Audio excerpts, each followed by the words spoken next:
Lição 2: A deturpação da doutrina bíblica do pecado. A paz do Senhor, meus irmãos, estamos juntos novamente, estudando neste terceiro trimestre de 2023, o tema A Igreja de Cristo e o Império do Mal. Como viver neste mundo dominado pelo espírito da Babilônia. Quero outra vez lembrar aos professores e superintendentes e também aos alunos a importância de usar o livro auxiliar. Procure na loja CPAD mais próxima das livrarias ou pelo site e adquira o seu exemplar. Vamos à lição de hoje, lição de número 2, com o título A Deturpação da Doutrina Bíblica do Pecado. Ponto número 1, a natureza pecaminosa. Subponto, definição do pecado. Nós temos comumente utilizado nas Escrituras o substantivo hebraico hatá, que significa errar o alvo, conforme o texto de Gênesis 4:7, e do grego hamartia, que possui conotação de erro moral, conforme 2 de Pedro, capítulo 2, versículos 13 e 14. Todos nós conhecemos esse conceito bíblico de pecado. Abrange não apenas errar o alvo, mas deliberadamente acertar o alvo errado.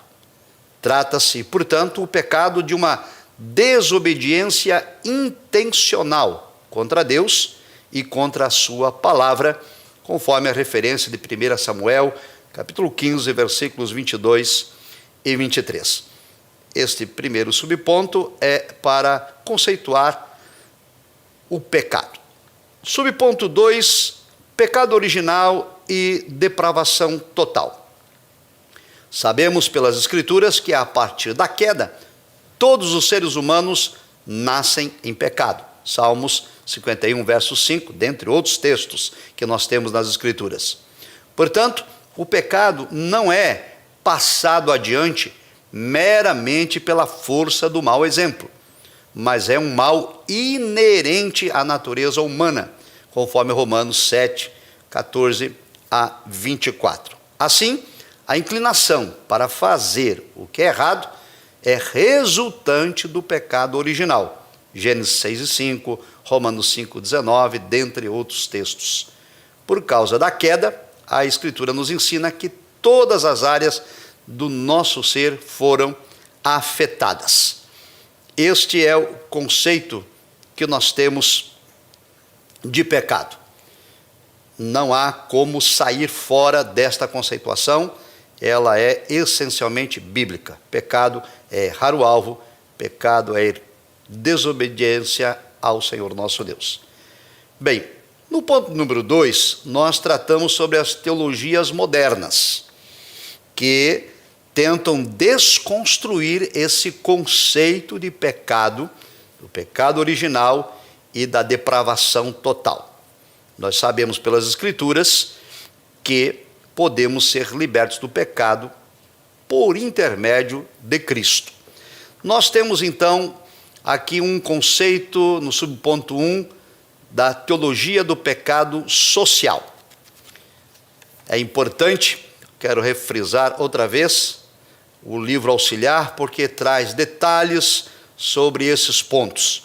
Como, por exemplo, a teologia do pecado social, temos aqui informação que, com o advento do renascentismo e do iluminismo nos séculos 16 e 17, nós passamos a viver um antropocentrismo teológico,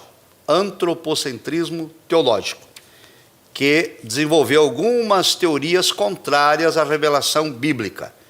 E nessa premissa, então, da centralidade no homem, a Igreja Católica passou a discutir a doutrina social da Igreja. E a partir dessa ideia, a hermenêutica moveu-se da revelação bíblica para o antropocentrismo teológico, ou seja, o homem no centro. Nessa perspectiva, então, surgiram alguns concílios no catolicismo. Concílio de Medellín, em 1968, na Colômbia, e de Puebla, em 1979, no México. Esses concílios apresentaram o seguinte conceito: o pecado é algo que se constrói por meio de estruturas opressoras, tais como a pobreza, a injustiça e a desigualdade. Começa então aqui a florescer um conceito de pecado social, um pecado diferente daquele do texto bíblico, que nós já vimos a conceituação: errar o alvo, desobedecer a Deus, ir contra Deus, contra a sua palavra, contra os seus mandamentos. Desse modo, o pecado social deixa de ser tratado no nível da moral e passa a ser tratado no nível econômico e no nível social. O pecado social deixa de abordar a causa para tratar os sintomas. A pobreza, a desigualdade social, as estruturas opressoras, elas são sintomas, são resultados do pecado contra Deus. Mas, infelizmente, a teoria do pecado social abandona o conceito de pecado moral e enfatiza apenas a questão social. Juntamente, então, com essas ideias, nós vamos ter a teologia da libertação. A teologia da libertação, ela possui clara afinidade com as ideias socialistas e comunistas do filósofo alemão Karl Marx e seu companheiro Friedrich Engels. Essa teoria busca a libertação das estruturas opressoras da sociedade. A teologia da libertação, ela vai florescer na década de 70, com Gustavo Gutierrez no Peru e com Leonardo Boff aqui no Brasil. Então, o fazer teológico da teologia da libertação não é centrado nas doutrinas bíblicas para libertar o homem do pecado, mas na indignação para libertar o homem da injustiça social, econômica e cultural. E é desse impulso, então, que surgem teologias de cunho emancipatório, teologias de gênero, teologias de sexualidade, teologia de raças. Surge, então, teologia feminina, teologia homossexual, dentre outras. Por exemplo, na teologia feminina, a ideia é de que as mulheres precisam se libertar da opressão, da estrutura opressora do modelo de família patriarcal, em que o homem é o chefe da família, segundo o texto bíblico. Então, a teologia da libertação diz que a mulher precisa se libertar desta opressão que o homem tem sobre ela. E por aí, sucessivamente, as outras teologias também. Uma das vertentes desta teologia é a chamada TMI, Teologia da Missão Integral, que é, na verdade, uma vertente protestante da teologia da libertação.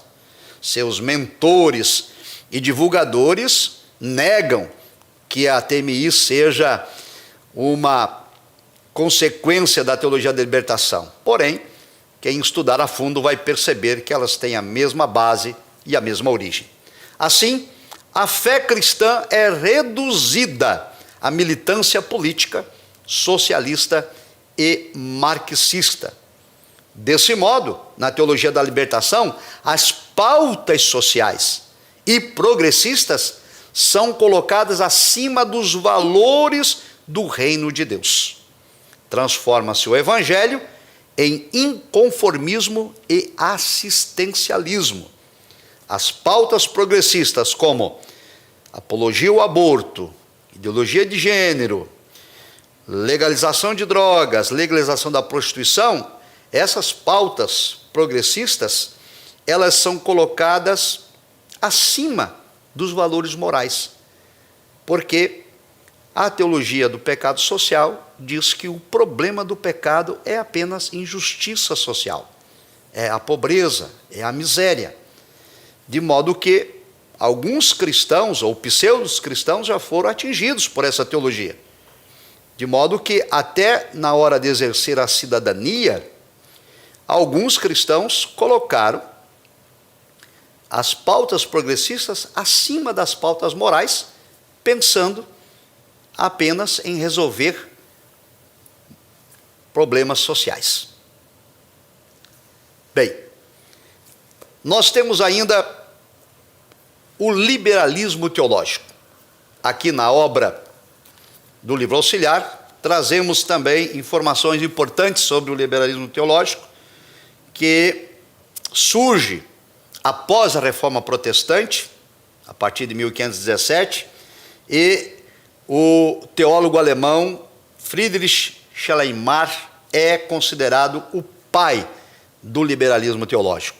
Ele foi influenciado pelos racionalistas, por Immanuel Kant, e esse teólogo colocava em dúvida a historicidade da Bíblia Sagrada. Assim, a razão é colocada acima da revelação divina. A inspiração, a inerrância e a infalibilidade do texto bíblico são questionados no liberalismo teológico. Até os milagres e o sobrenatural são considerados no liberalismo teológico como mitologia. Desse modo, as doutrinas da fé passam a ser reinterpretadas e ressignificadas. O pecado é relativizado, prega-se o ecumenismo religioso e toda a experiência espiritual passa a ser considerada válida, mesmo que ela não tenha aprovação bíblica, mesmo que ela não receba o crivo das Escrituras Sagradas. No liberalismo teológico, troca-se a mensagem da salvação, de arrependimento, confissão de pecados e mudança de caráter, por uma visão progressista, que enfatiza a transformação social pelo paradigma marxista. E isto tem influenciado não apenas a religião, mas também a cultura, a política e o poder econômico. Veja que na lição de número 1, nós abordamos que o espírito da Babilônia é uma ação deliberada, um sistema mundial contrário aos valores cristãos, e o liberalismo teológico está a serviço do espírito da Babilônia. Essa teoria do pecado social está a serviço do espírito da Babilônia, desconstruindo o conceito bíblico de pecado e trazendo, então, para a sociedade e para aqueles que se intitulam religiosos, a ideia de que se deve combater, primeiro, injustiças sociais e não se importar com as questões de ordem moral. Assim, o ideário dessa teologia liberal é de oposição ao conservadorismo teológico que se fundamenta na revelação bíblica. E é por causa disso que os que defendem a ortodoxia bíblica e se posicionam contrário às pautas progressistas são alvo de patrulhamento ideológico e são acusados de maneira pejorativa como fundamentalistas, retrógrados, de discurso de ódio e todas as demais ofensas que nós estudamos na lição de número 1. Como a igreja deve, então, se posicionar em relação a isto? Bem, o ponto número 3 vai tratar sobre a normalização do pecado em nossa sociedade. Vivemos, no subponto 1, uma crise ética e moral em nosso país e no mundo todo. O conceito deturpado e relativizado do pecado resulta em desvio e falha de caráter. A sociedade deixa de ser eticamente sólida e se torna moralmente desajustado, porque o pecado não é mais tratado no campo da moral. O pecado é tratado apenas no campo social, a partir, claro, dessas teologias modernas que estão sobre o guarda-chuva do espírito da Babilônia. Dessa crise, então, de integridade, surgem ações incompatíveis com a fé bíblica. Comportamentos, postura, posições de muitos pseudos cristãos contrário à revelação da Escritura. Há uma incoerência entre discurso e ações. Na política, por exemplo, governos corruptos e desprovidos de moral que apoiam as pautas progressistas recebem apoio de parcela da população que se diz cristã, simplesmente porque tal governo promete solucionar pautas sociais. Há uma incoerência por conta do espírito da Babilônia agindo no sistema político, desconstruindo um conceito bíblico de pecado moral, atuando apenas em pautas sociais. Aqui é importante destacar que a Igreja do Senhor Jesus não é contrária ao social. Na verdade, a Igreja do Senhor Jesus é a maior agência de ação social em nosso país e no mundo. São as igrejas que trabalham na assistência dos necessitados. As Assembleias de Deus possuem vários trabalhos nesta área: creches, centros de recuperação, centros sociais de distribuição de agasalhos, de alimentos, de medicamentos, de toda a sorte de apoio. A Igreja do Senhor Jesus precisa trabalhar nesta área social, mas nós não reduzimos a nossa ação ao social. Nós temos por obrigação pregar a mensagem do Evangelho que liberta o homem do pecado. E como resultado da libertação do pecado, o homem também é liberto de estruturas opressoras sociais. Assim, temas progressistas, infelizmente, passam a ser normalizados, tais como a imoralidade sexual, o aborto, o uso de drogas ilícitas e vários textos de referência que os irmãos poderão consultar com os alunos durante a sua aula.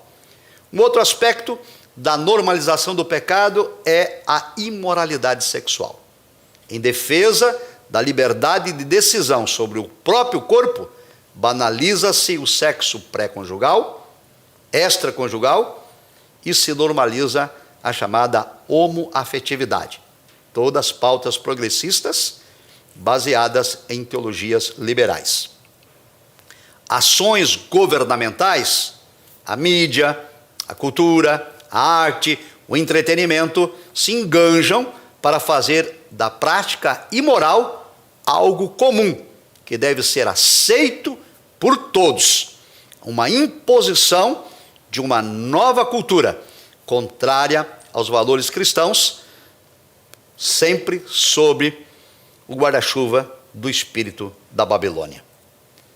Eleva-se então a imoralidade sexual ao status de direito fundamental.